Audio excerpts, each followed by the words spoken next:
Hello, I'm Skill Incarnate, and today we're playing a little bit of Resident Evil.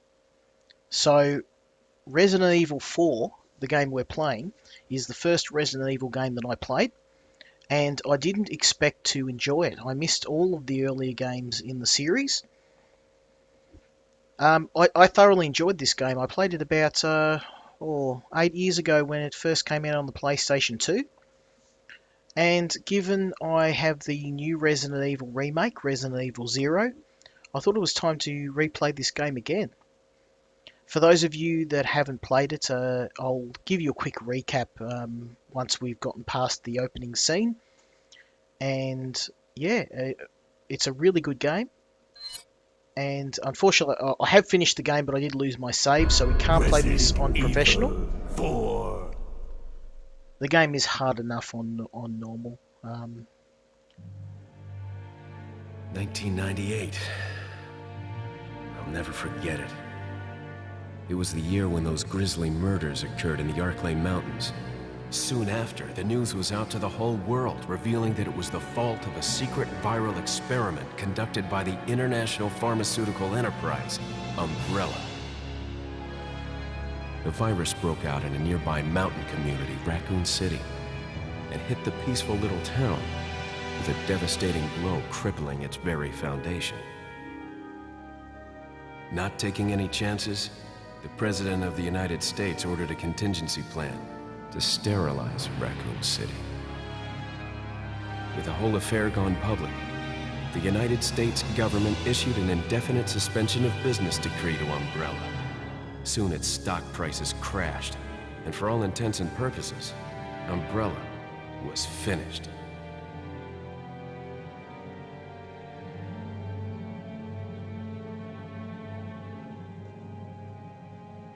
So there's our recap. 6 years have passed since that horrendous incident.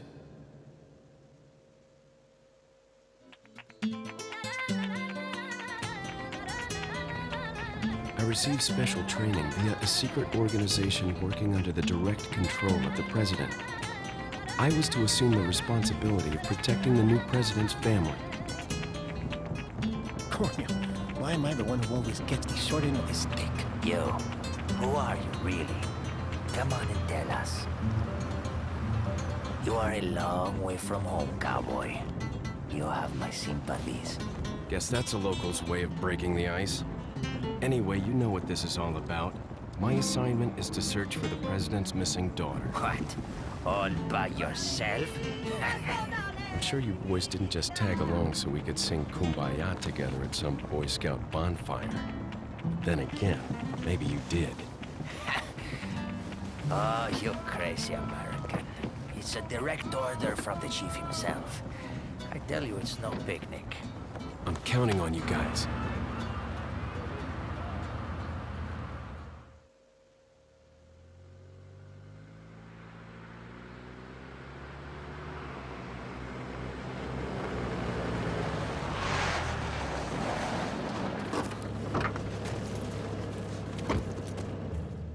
It was right before I was to take on my duties of protecting the president's daughter when she was abducted.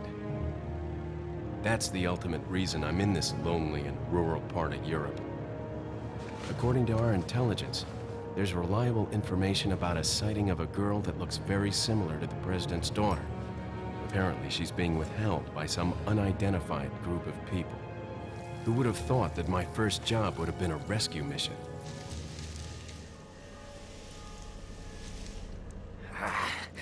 It's freezing. So cold all of a sudden.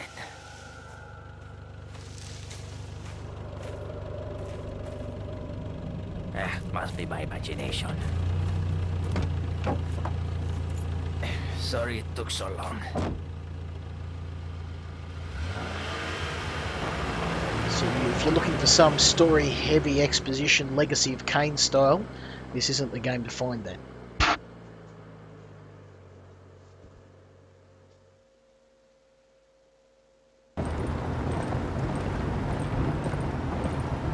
That's not necessarily a bad thing. This game does one thing and it does it really well.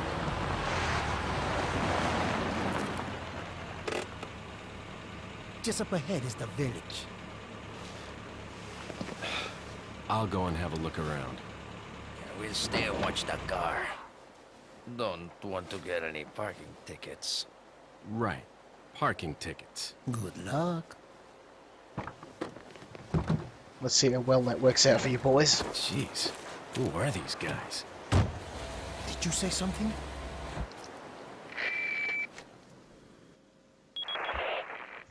Leon, I hope you can hear me. I'm Ingrid Hunnigan. I'll be your support on this mission. Loud and clear. Somehow I thought you'd be a little older. So the subject's name's Ashley Graham, right? That's right. She's the daughter of the president. So try to behave yourself, okay? Whoever this group is, they sure picked the wrong girl to kidnap. I'll try to find some more information on my end as well. Good. Talk to you later. Leon out. Okay, so just a quick backstory for the few people that haven't played the Resident Evil games, and I'm sure I'll be corrected by the purists, but you are Leon Kennedy. You're first in the series in Resident Evil 2 as one of the Raccoon City police officers. You survived the Raccoon City incident, and after that somehow managed to find yourself protecting the president's family.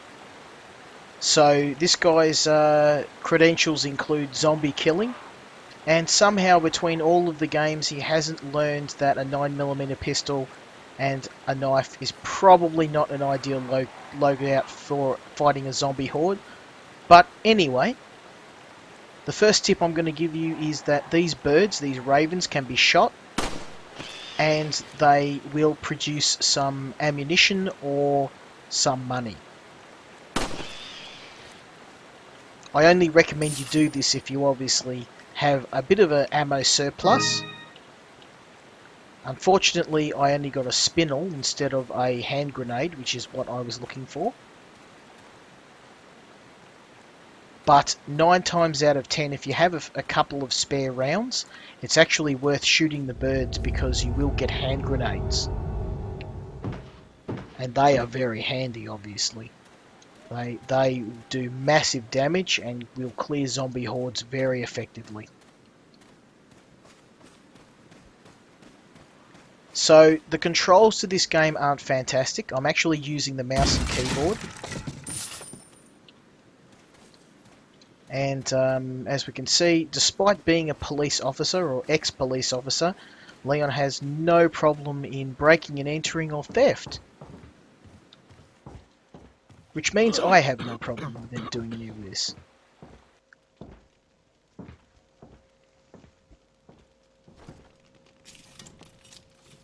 Excuse me. Sir?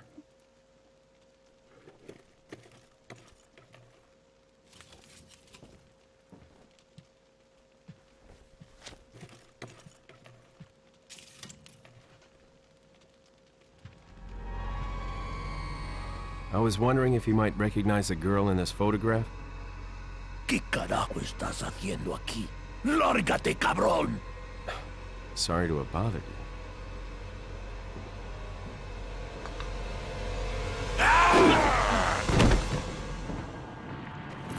Freeze! Shoot him, man. He swung at you. I said freeze!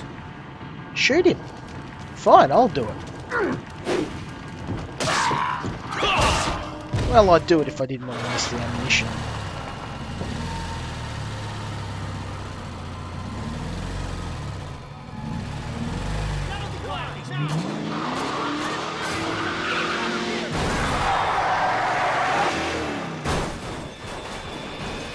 Shit.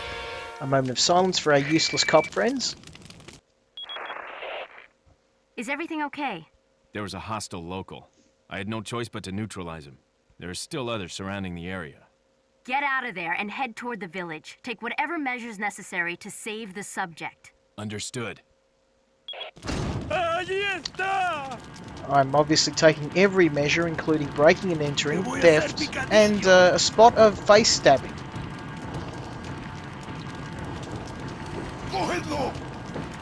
Actually, wouldn't mind getting my hands on his hatchet. Now I'm going to show you a couple of combat tricks here. You can notice that I didn't use my pistol.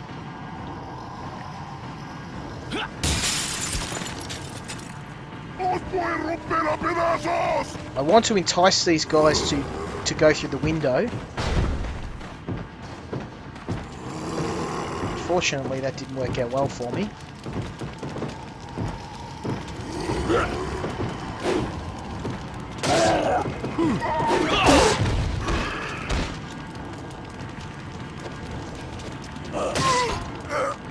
One down. I think I did kill that other one. I did. So I'm going to try and entice him. He's run away. A bit of money. So you notice that I didn't use my pistol. Ammunition's pretty hard to come by in this game. So you do want to try and avoid using your gun unless you have to. These guys early in the game, I just let them take a swing and then back up a bit. And then respond in kind.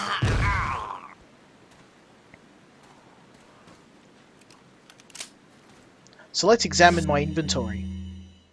I started with 20 bullets, a 9mm pistol and 1 unit of health. Not exactly an arsenal.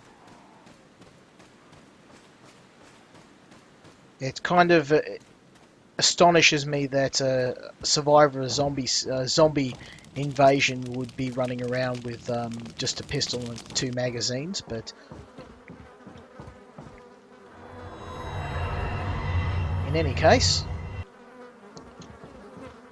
the moral of the story is that you want to try and conserve ammunition. There's some ammunition for us. One thing I never understood was why a village full of people without a single firearm seemed to have ammunition, and also ammunition in the caliber of the gun that I'm using.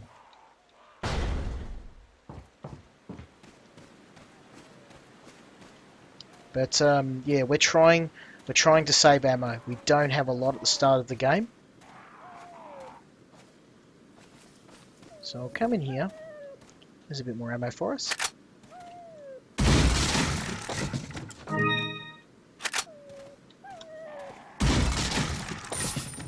There's some. So we're not too bad. We've got 48 rounds. But that's not really going to last us long. Try and pick off these birds and hope that one of them drops a hand grenade for us.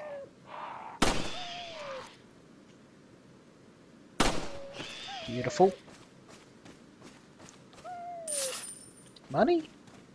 Ah, hand grenade. That's going to come in handy later on. So another thing early in the game, or throughout the game, you'll find these bear traps. If you walk up to one, just enough so that you're not putting your foot in it, pull your knife out and aim down. You can trigger the trap with your knife. A little closer. There we go. And we're going to help this dog, because later in the game the dog will return the favour. And also helps that I like dogs, so there's a good deed for the day. Just going to proceed along here and just keep an eye out for any other bear traps. We don't want to be walking into one. Reload. So we've done quite well so far. You can see here that we've got some trees rigged with explosives. I'm going to avoid those, and you can see there's a bear trap in the middle. Nice little trap they've got there.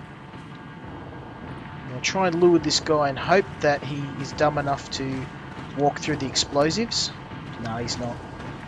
I'll have to use the bait and switch. There we go. So the secret to the trick is to approach close enough to let him start their attacking animation. Let him take a swing and then run in close and then try and knife him in the head or the legs. I find the head's better. And at the start of the game, that will score you an instant kill. Not in there. There's 2 of them here. We may need to use... No, we were lucky. He's still alive.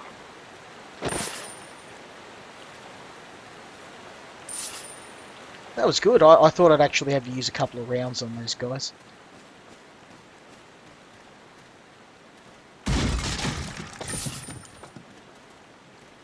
Got some herbs. Some more currency for us.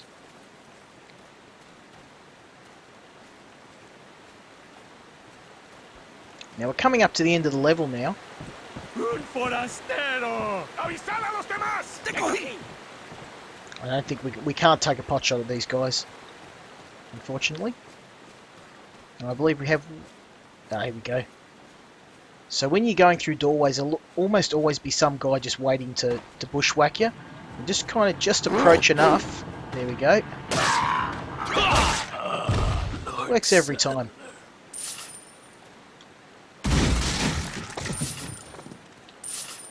Even if you don't kill them, the kick will most often disarm them of the weapon they're carrying, which will make them considerably less dangerous. And it'll also knock them to the ground. And you can see before, the guy that I knocked to the ground, they'll stay down for a bit and you get a couple of free swings in with your knife. Now early in the game where most of your guns actually don't do a lot of damage, the knife's actually quite good. You can see that I pretty much haven't had to use my pistol yet on any enemies. And we've now reached the end of the first stage. And we've got 56 rounds, 2 healing herbs and a hand grenade. So we're in some pretty good shape. The next level's where it starts getting real, because we meet Dr. Salvador. Dr. Salvador is a very special one of the infected, and I'll introduce him to you in the next episode. So that's it for now. End of level 1. I enjoyed this playthrough. If you did as well, please subscribe. The link will be below. And in our next episode, we're going to tackle the church, which is level 2, and that's where the difficulty of this game really starts to spike. So stay tuned, and we'll tackle that next level, and hopefully keep up our really good performance. Until next time, Skill Incarnate out.